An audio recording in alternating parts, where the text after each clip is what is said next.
ॐ अथ पञ्चदशोऽध्यायः पुरुषोत्तमयोगः। श्रीभगवानुवाच ऊर्ध्वमूलमधः शाखम् ऊर्ध्वमूलमधः शाखम् ऊर्ध्वमूलमधः शाखम् ऊर्ध्वमूलमधः शाखम् अश्वत्थं प्राहुरव्ययम् अश्वत्थं प्राहुरव्ययम् अश्वत्थं प्राहुरव्ययम् अश्वत्थं प्राहुरव्ययम् छन्दांसि यस्य पर्णानि छन्दांसि यस्य पर्णानि छन्दांसि यस्य पर्णानि छन्दांसि यस्य पर्णानि यस्तं वेद स वेदवित् यस्तं वेद स वेदवित् यस्तं वेद स वेदवित् यस्तं वेद स वेदवित् अधश्चोर्ध्वं प्रसृतास्तस्य शाखाः अधश्चोर्ध्वं प्रसृतास्तस्य शाखाः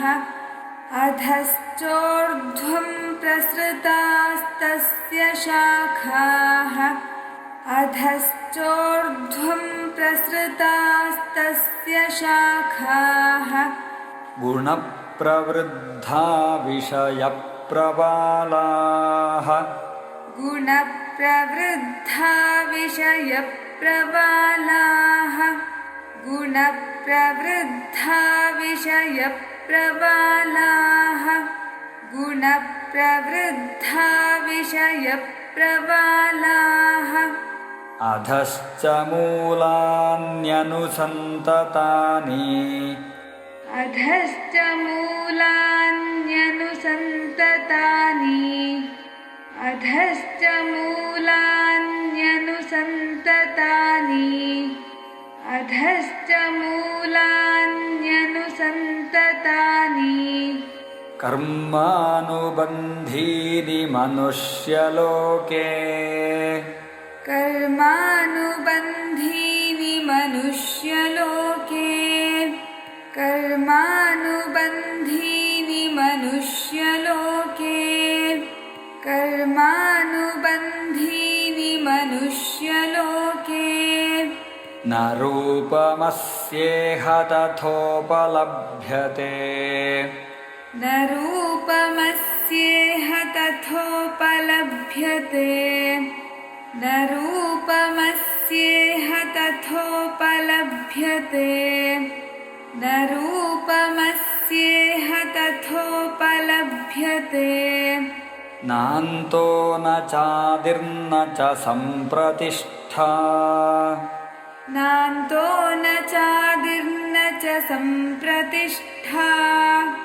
नान्तो न चादिर्न च सम्प्रतिष्ठा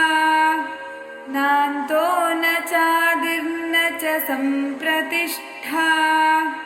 अश्वत्थमेनं सुविरूढमूलम्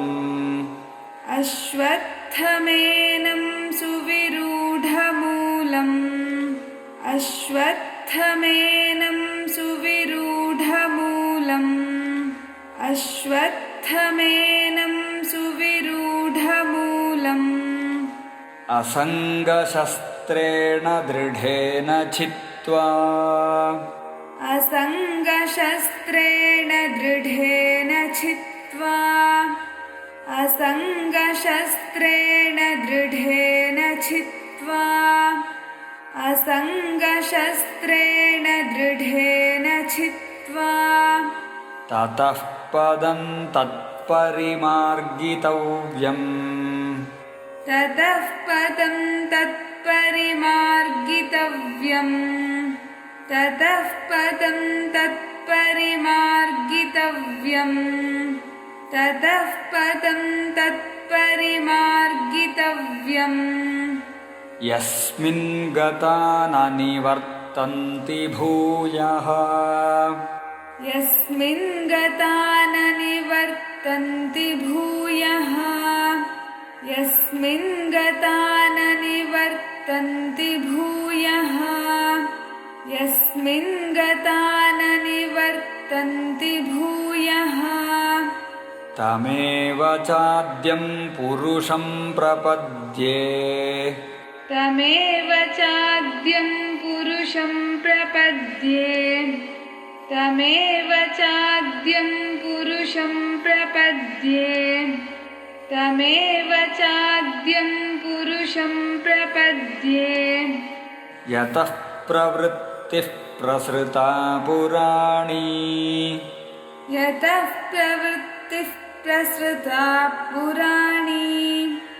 यतः प्रवृत्तिः प्रसृता पुराणी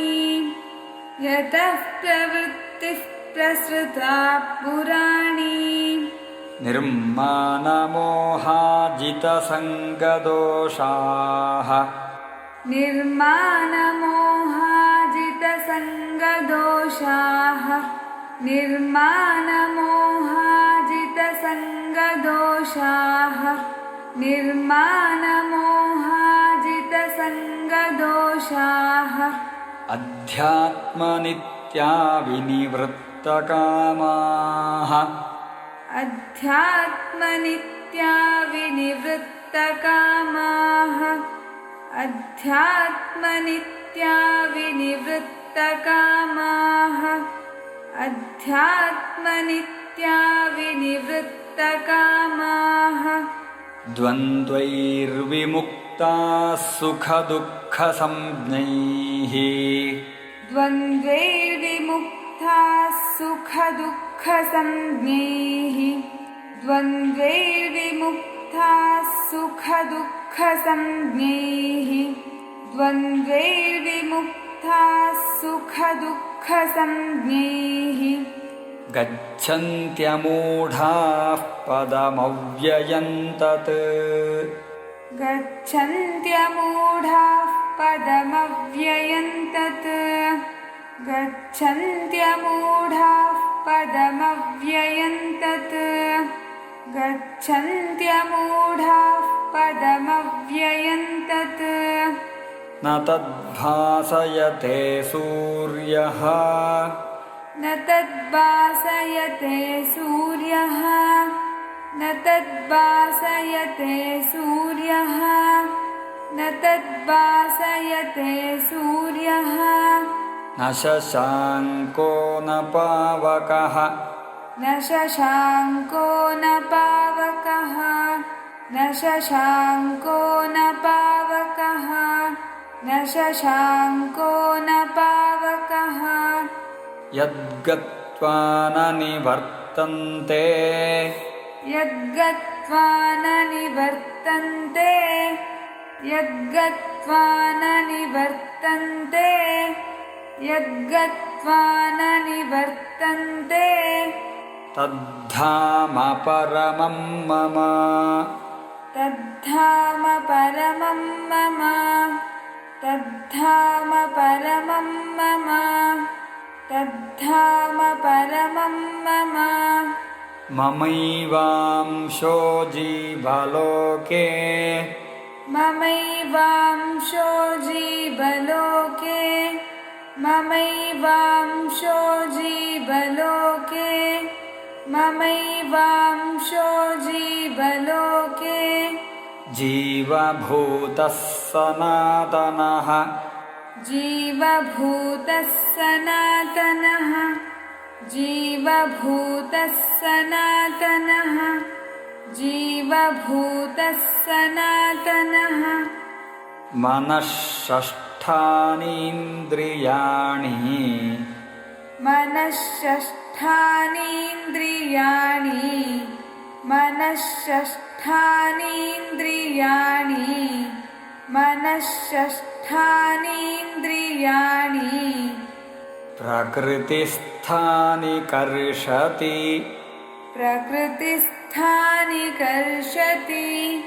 प्रकृतिस्थानि कर्षति प्रकृतिस्थानि कर्षति शरीरं यदवाप्नोति शरीरं यदवाप्नोति शरीरं यदवाप्नोति शरीरं यदवाप्नोति यच्चाप्युत्क्रामतीश्वरः यच्चाप्युत्क्रामतीश्वरः यच्चाप्युत्क्रामतीश्वरः यच्चाप्युत्क्रामतीश्वरः गृहीत्वैतानि संयाति गृहीत्वैतानि संयाति गृहीत्वैतानि संयाति गृहीत्वैतानि संयाति वायुर्गन्धानि वाशयात् वायुर्गन्धानि वाशयात्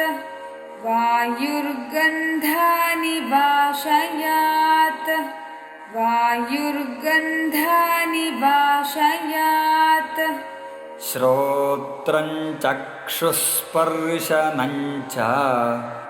श्रोत्रं चक्षुस्पर्शनं च श्रोत्रं चक्षुस्पर्शनं च श्रोत्रं चक्षुस्पर्शनं च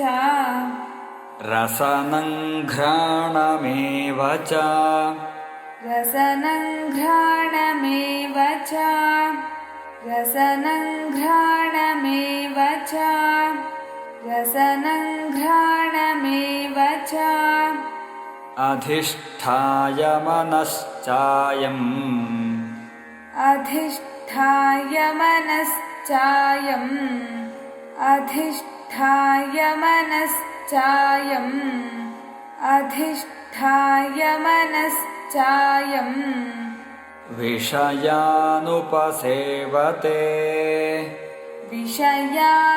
विषयानुपसेवते विषयानुपसेवते विषयानुपसेवते उत्क्रामन्तं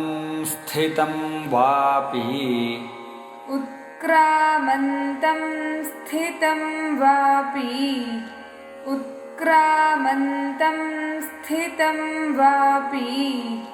उत्क्रामन्तं स्थितं वापि भुञ्जानं वा गुणान्वितम्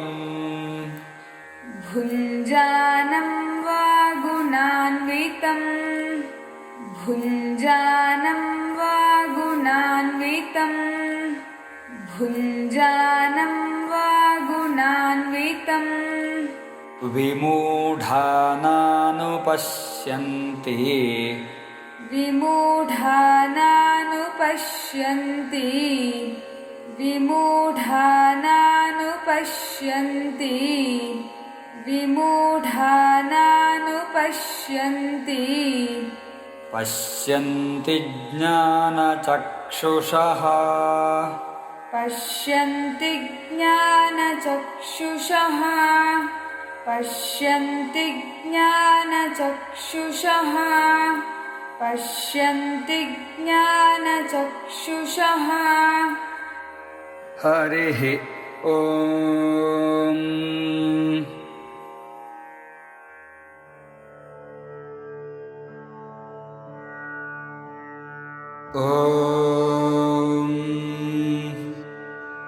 अथ पञ्चदशोऽध्यायः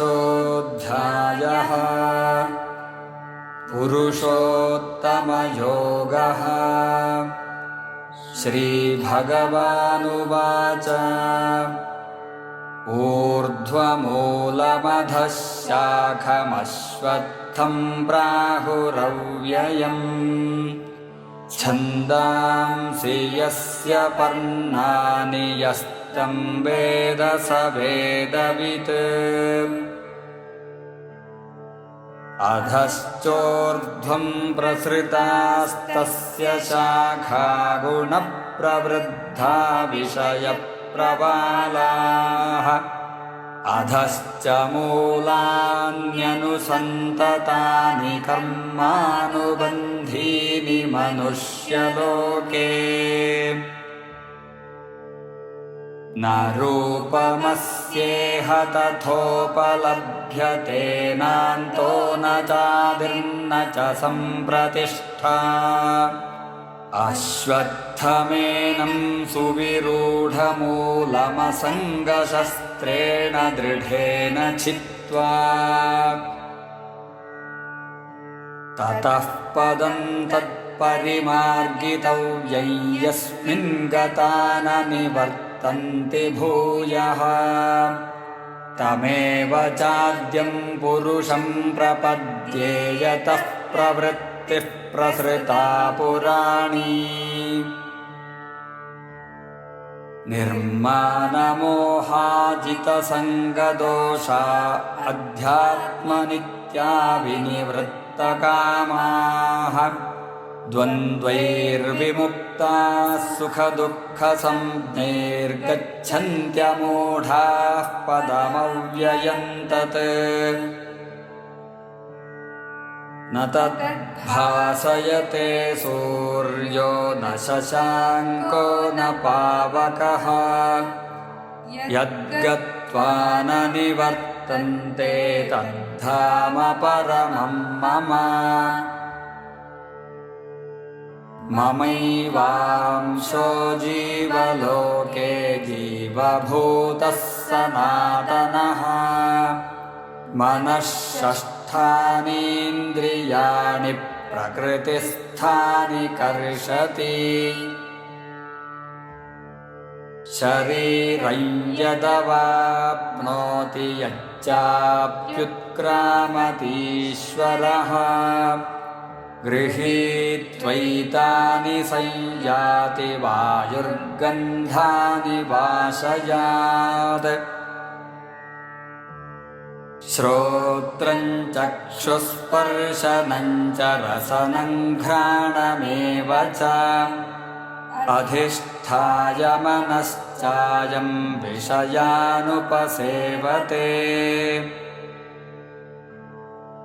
उत्क्रामन्तं स्थितं वापि भुञ्जानं वा गुणान्वितम्